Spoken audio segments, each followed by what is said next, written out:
बिस्मिल्लाहिर्रहमानिर्रहीम। अस्सलामुअलैकुम। मकतब टीवी देखने वालों को राव कमर रिजवान नई वीडियो में खुशामदीद कहता है। दोस्तों, हलाला एक ऐसा मसला है कि जिसको हर कोई अपने तरीके से, अपनी मर्जी से, अपनी ख्वाहिश के मुताबिक इस्तेमाल कर रहा है और हलाला के नाम पर मुआशरे में बहुत सी कहानियां सुनने को मिलती हैं। बहुत कम लोग इसके बारे में जानते हैं या फिर जानने की कोशिश करते हैं। दोस्तों, क्या आप जानते हैं कि सऊदी अरब में या फिर इस्लाम में हलाला कैसे करते हैं, यानी कुरान और सुन्नत में हलाला में क्या हुक्म है। आज की वीडियो में हम आपको इस बारे में तफसील से बताएंगे और इसके साथ साथ हम आपको एक सच्चा वाकया भी सुनाएंगे जिसमें एक सुसर हलाला की आड़ में अपनी ही बहू के साथ गुनाह का इर्तकाब करता रहा। ये सब जानने के लिए जरूरी है कि इस वीडियो को आखिर तक लाजमी देखिएगा।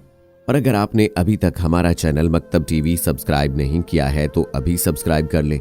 साथ में लगे बेल आइकॉन को भी जरूर प्रेस कीजिएगा ताकि लेटेस्ट अपलोड होने वाली हमारी वीडियोस का नोटिफिकेशन आपको बर वक्त मिलता रहे।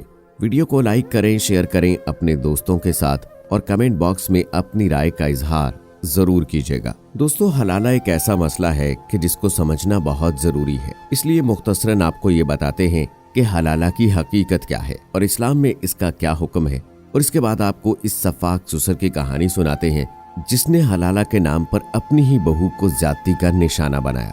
दोस्तों, याद रहे कि इस्लाम से पहले तलाक देने की कोई तहदीद नहीं थी। एक आदमी अपनी बीवी को जितनी चाहे तलाक दे सकता था और यूं अक्सर लोग अपनी बीवी को परेशान करने के लिए बार बार तलाक देते थे और फिर रुजू कर लेते थे। इस तरह से एक औरत को ना तो आजाद किया जाता था और ना बीवी बनाकर रखा जाता था। इस्लाम के बाद भी यही रिवाज था और इस दौरान एक सहाबी ने अपनी बीवी से कहा था कि तुमको लटका कर रखूंगा। उसने पूछा वो कैसे? तो सहाबी ने कहा कि तुमको तलाक दे दूंगा, फिर जब इद्दत खत्म होने को होगी तो रुजू कर लूंगा, फिर तलाक दे दूंगा और ये सिलसिला कायम रहेगा। उस औरत ने इसकी शिकायत आप सल्लल्लाहु अलैहि वसल्लम से की। इस मौके पर कुरान करीम की ये आयत नाजिल हुई, अत-तलाक़ु मरतान, यानी अब तलाक की तहदीद कर दी गई है। एक तलाक दो और अगर दोबारा फिर तलाक की जरूरत पड़े तो दूसरी तलाक दो, लेकिन 2 से ज्यादा तलाक मत दो। अब अगर कोई तीसरी तलाक देने की गलती करेगा तो अब उसके लिए दरवाजा बंद हो गया और वो औरत उस मर्द पर मुकम्मल तौर पर हराम हो गई है। अब इस सूरत में मर्द अपनी बीवी से रुजू नहीं कर सकता और अगर वो अपनी इस बीवी से दोबारा निकाह करना चाहे तो उसके लिए हलाला की गुंजाइश है कि हलाला के बाद वो दोबारा अपनी इस बीवी से निकाह कर सकता है। याद रहे कि इस्लाम में हलाला का मतलब ये है कि एक औरत को जब 3 तलाक दे दिए जाएं तो उसके बाद उसकी तरफ रुजू नहीं किया जा सकता, मगर ये कि वो औरत अपनी मर्जी से किसी दूसरे मर्द से शादी करे, उसके साथ तन्हाई के लम्हात गुजारे और ये मर्द अपनी मर्जी से बगैर किसी के दबाव के उस औरत को तलाक दे दे या वो औरत अपने इख्तियार से तलाक ले ले। इसके बाद साबका शौहर उस औरत के साथ दोबारा निकाह कर सकता है। और इसका जिक्र सूरह बकरा की आयत नंबर 230 में इस तरह से आया है, यानी अगर शौहर ने औरत को 3 तलाक दे दी तो उसके बाद वो औरत उस मर्द के लिए हलाल नहीं होगी जब तक कि वो किसी दूसरे मर्द से निकाह न कर ले। बस अगर वो उसको तलाक दे दे तो इस सूरत में पहले शौहर के इसकी तरफ रुजू करने में कोई हर्ज नहीं है। मालूम हुआ कि एक औरत 3 तलाक के बाद शौहर से मुकम्मल तौर पर आजाद हो जाती है। पहले शौहर पर उसका कोई हक नहीं है और ना ही पहला शौहर अब उस पर मजीद जुल्म कर सकता है। वो औरत किसी दूसरे मर्द से शादी कर सकती है, उसके लिए इसमें कोई रुकावट नहीं है। कुरान की हिदायत के मुताबिक वो औरत दूसरे मर्द से शादी करेगी और उसी के साथ अपनी जिंदगी गुजारेगी। लेकिन अगर ये दूसरा मर्द भी किसी वजह से तलाक दे दे या उस दूसरे मर्द का इंतकाल हो जाए तो इद्दत के बाद औरत फिर आजाद है। यहाँ शरीयत ने औरत को उसकी इजाजत दे दी है कि अगर औरत चाहे तो किसी तीसरे मर्द से शादी कर ले और अगर चाहे तो वो पहले मर्द से भी शादी कर सकती है। कुरान मजीद की मज़कूरा आयत में यही मजमून बयान किया गया है। शरीयत की इस्तिलाह में इसी को हलाला से ताबीर किया जाता है। हलाला की ये सूरत कुरान करीम से साबित है जो शरीयत का एक लाजमी हिस्सा है।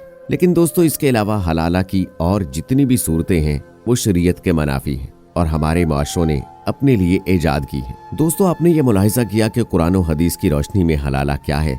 चलिए अब आपको सुसर बहू का वाकया सुनाते हैं जो कि भारत के शहर उत्तर प्रदेश से सामने आया है और टाइम्स ऑफ इंडिया से वाकया नकल किया गया है जो एक सच्चा वाकया है। दोस्तों, बाज़ औक़ात ऐसे वाकयात इंसान को सुनने को मिलते हैं कि जिनको सुनकर इंसान का दिल दहल जाता है। इस खबर रिसाई इदारे के मुताबिक उस खातून की शादी 2009 में हुई थी और शादी के बाद से ही उसके शौहर का रवैया उसके साथ अच्छा न था और न उसके ससुराल वालों का रवैया उससे अच्छा था। जब उसके यहाँ औलाद ना हुई तो उनके मुजालिम और भी ज्यादा हो गए और फिर उसके शौहर ने उसको तलाक दे दी। वो खातून बताती है, मेरे वालिदैन इस दुनिया में ना थे, इसलिए मैंने फरियाद की कि वो मेरे साथ ये जुल्म ना करें। मैं कहाँ जाऊंगी, मुझे घर से ना निकाले।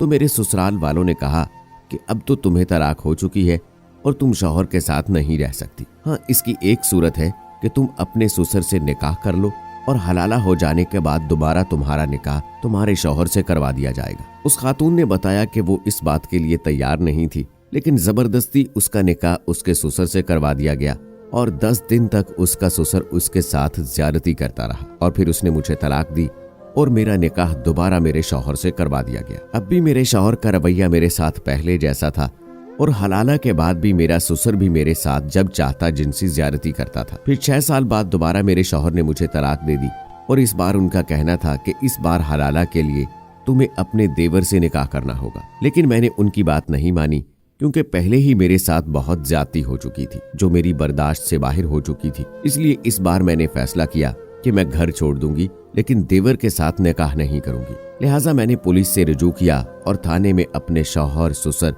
और देवर के खिलाफ रिपोर्ट लिखवाई है। FIR दर्ज करवाने के बाद भी पुलिस ने मुल्ज़िमान को गिरफ्तार नहीं किया, क्योंकि पुलिस का ये कहना है कि पहले ये केस मुशावरती कौंसिल को दिया जाएगा ताकि बाहमी मुशावरत से मसले को हल किया जाए। अगर मसले का हल ना हुआ तो फिर ही मुल्ज़मान को गिरफ्तार किया जाएगा। दोस्तों, आपने मुलाहिजा किया कि दुनिया में कैसी कैसी जहालत की दास्तानें मौजूद हैं और हलाला के नाम पर कैसे कैसे जुल्म हो रहे हैं। ये जहालत की इंतहा नहीं तो और क्या है कि हलाला के नाम पर मुकद्दस रिश्तों का लिहाज भी नहीं रखा जाता। और दोस्तों, बहुत अफसोस की बात तो ये है कि कुछ ममालिक ऐसे हैं कि जहां पर हलाला सेंटर भी मौजूद हैं। इवन के सुनने में ऐसा भी आया है कि पाकिस्तान में भी हलाला सेंटर कायम किए गए हैं। उनके बकौल ये सारा का सारा काम बड़ी ही राजदारी से किया जाता है। जैसे कि अगर कोई शख्स अपनी बीवी को तलाक दे देता है और बाद में उसको ये ख्याल आता है कि वो दोबारा से रुजू करना चाहता है, रुजू नहीं कर सकता गो के वो, तो हलाले के लिए वो हलाला सेंटर पर जाता है। वहाँ उस औरत का दूसरे शख्स के साथ निकाह कर दिया जाता है। फिर 2-3 दिन के बाद उसको तलाक दे दी जाती है और फिर इद्दत मुकम्मल करने के बाद दोबारा से वो अपने शौहर के साथ, अपने पहले शौहर के साथ जो है वो निकाह कर लेती है। तो दोस्तों, इस्लाम में इसकी कोई गुंजाइश नहीं है, बल्कि मुकम्मल तौर पर आज़ादी दी जाती है कि जब तलाक याफ्ता लड़की किसी दूसरे शख्स से शादी करती है तो वो उस लड़की की या उस दूसरे शौहर की मर्जी है कि वो जब तलाक दे उसके बाद वो अपने पहले शौहर से शादी कर सकती है। ऐसा नहीं कि पहले से प्री प्लान किया जाए कि निकाह किया जाए, 1-2 दिन के बाद तलाक दे दी जाएगी और फिर इद्दत मुकम्मल होने के बाद पहले शौहर से निकाह कर दिया जाएगा। तो ये पहले से डिसाइडेड नहीं होता है, बल्कि ये उस लड़की की और उस दूसरे शौहर की मर्जी होती है कि जब वो चाहे तलाक दे तो फिर कर सकती है। उम्मीद है दोस्तों कि हमारी आज की वीडियो आपको पसंद आई होगी। मजीद ऐसी वीडियोस देखने के लिए हमारे चैनल को सब्सक्राइब कर लें। मिलते हैं अगली वीडियो में, तब तक के लिए अल्लाह हाफिज।